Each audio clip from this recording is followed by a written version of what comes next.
You might recall in my previous Avowed video that I expressed concern about the marketing and advertising of the game, and this video I'm making here is both about the companions you'll encounter in the game, but also a little bit about that concern, because there is actually information on the companions that we'll talk about in a bit, but the way you get access to it is very, very strange, and it really makes you think, is Obsidian doing the best job possible to market the game to the public? And above all, as I mentioned in the previous video, in a way that makes it interesting to people who are not Pillars of Eternity veterans. Anyway, we do actually have information on the companions. There are a total of 4 companions in the game. You cannot romance them, which is not the end of the world. I'm not really that big on romances myself personally, but you will have very deep interactions with them. And these 4 companions are different races, different backgrounds, and of course they will agree with you or disagree with you depending on your action. We don't know the details of that, but let's just launch right into it. So the first companion you might be familiar with already a little bit, and that is Kai, the coastal Amawa from Rauatai. And the description that Obsidian gives us, his biography, says the following. Kai is a coastal Amawa from the nation of Rauatai, and given his military experience and exploits in the living lands, retains a groomed aesthetic as well as maintaining his physical fitness. He prefers not to overburden himself with heavy armor, and instead relies on skill and speed over bulky defenses, like many Rauatai naval fighters. Companionable, laid back and experienced, he's the most stable and straightforward of the player's companions, and the one you'd vote most likely to have a beer with. So that's not a tremendous amount of information, but it is something. And the problem with this is that if you don't have a background with, say, Pillars of Eternity, as I've mentioned a few times, them telling you that he's a coastal Amawa or that he is originally from Rauatai tells you almost nothing. So the Amawa are a very tall, sharp-toothed race of semi-aquatic humanoids from this world of Aora. They're divided into the island Amawa and the coastal Amawa, to which, of course, Kai here belongs. And on top of that, Rauatai is a naval military nation that is an island chain far away from the living lands, apart from the ones that are integrated into the Rauataian Empire through conquest. They're called Rauatains as well. So that tells you a little bit about the potential background of Kai. He's a military guy, he's a sailor, he's got a lot of experience, you can tell. And the next companion is Giata. She's somebody who's figured prominently into the trailers shown to us thus far, and her bio reads like this. Giata Costel hails from Fiormes Iverno, a community of animancers who settled in the living lands some 50 years ago. After losing her parents to a lab accident, she aims to finish their research and leave her mark on the science of souls. Her determination is outmatched only by her cheerful defiance to authority. Giata may be less familiar with the fashion of her valiant ancestors, but she dresses for any situation, whether research or exploration. She carries the phantasmal focus, the very invention that contributed to her family's downfall. Time will tell how she chooses to use it.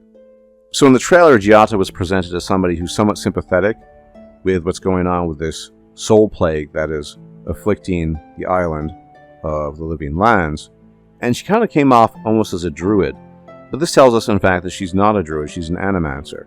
Now, the problem with the term animancer is that it's more a profession than a class. So, for example, Kai is a fighter, we've been told this, and we know what fighters do in terms of their class structure.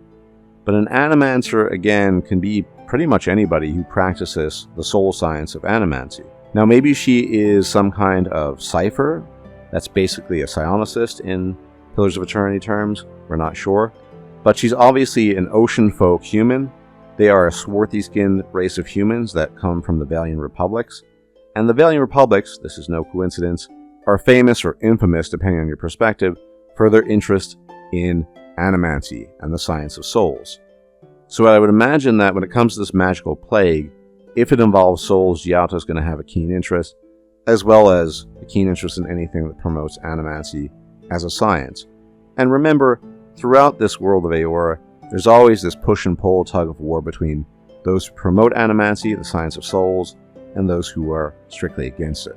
The next companion that we meet is the Orlin, Yotsley. We met her in the Xbox Deep Dive, and her bio reads like this. Practically born with a grimoire in hand, Yahtzee has been slinging spells and taunts her whole life. While she lives in Fiormes Iverno with her loving partner, she's more often found in the ruins dotting the living lands. However, just because she's in dusty ruins doesn't mean that she can't adventure in style. With a flashy outfit and a signature scent in her wake, Yahtzee relishes leaving an impression on all she meets, good or bad. Now, Yahtzee is an Orlin, and more specifically, she's a Hearth Orlin. And the Orlins are kind of like halflings and also kind of like gnomes in the world of Eora. They're sort of a cross in some ways, although appearance-wise, they look like neither. But they seem to combine attributes in terms of their psychology that remind me both of gnomes and halflings, and that's what she is. Now, we were already told in the deep dive that she's interested in the faithless, those people who did not swear allegiance to the gods at some point in time in the past. And she seems a bit spunky and a bit energetic, but who knows what her ultimate take on this magical plague might be. Finally, we come to the fourth and last companion, and he's a dwarf called Marius.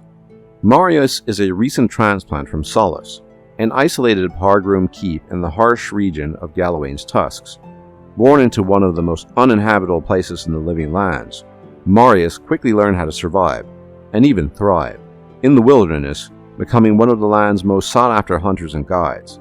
The downside is, now that he's left Solace for the wider wilderness, he's yet to find a place to call home, and he feels far more comfortable facing the dangers and hazards of the wild than he does among the comforts of civilization. Now, as I said, Marius is a dwarf, specifically a mountain dwarf, and he's probably a ranger if I had to guess. By the way, Yahtzee is a wizard, but we already talked about that in the previous video. And a ranger could certainly be useful. He works primarily with a bow and arrow, and he kind of reminds me a little bit of Sagani, who was a ranger character from the first Pillars of Eternity game. But if I had to guess in terms of his interactions, he's not going to like urban centers and urban surroundings. He's going to prefer to be out in the wilderness based on what we've been told.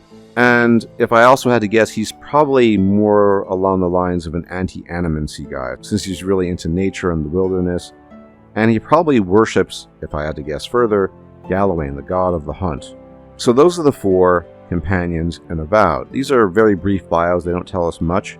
But getting back to my original point about the marketing, the way you can find out about this is that you have to go to the Obsidian website about Avowed, and you have to download PDFs all the way at the bottom that are hidden, that are made for cosplay of all things. They're talking about the game here.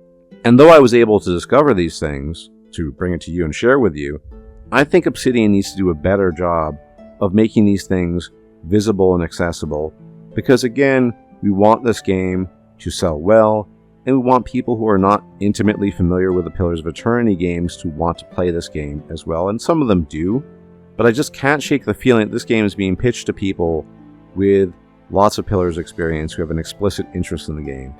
And in terms of overall sales, I just don't think that's going to work. So anyway, I was glad to bring this bit of information to you. I think the companions look pretty varied and interesting. You have a human, a dwarf, an Orlin, a coastal Mawa, and they're obviously going to have very different opinions on what's going on in the Living Lands in general, and specifically with this magical plague that we're supposed to fix or solve or do whatever with.